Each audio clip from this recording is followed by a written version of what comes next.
బిత్తిరి Satti.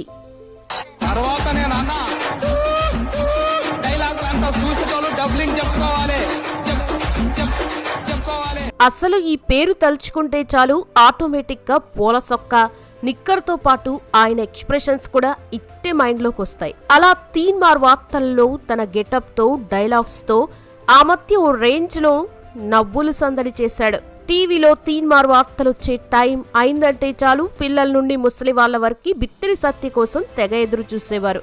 News చూసి interest లేని వాళ్ళకి సైతం తన కంటెంట్ తో చూసేలా చేశాడు సత్తి. మరి అలాంటి క్రేజ్ తెచ్చుకున్న సత్తి V6 నుండి ఎందుకు బయటకొచ్చాడు? సినిమా ఆఫర్స్ కోసం సత్తి అంత కష్టపడ్డా? బ్యాక్గ్రౌండ్ లేని సత్తి ఇండస్ట్రీకి ఎలా రాగలిగాడు? మూవీస్ ఆఫర్స్ ఎలా వచ్చాయి?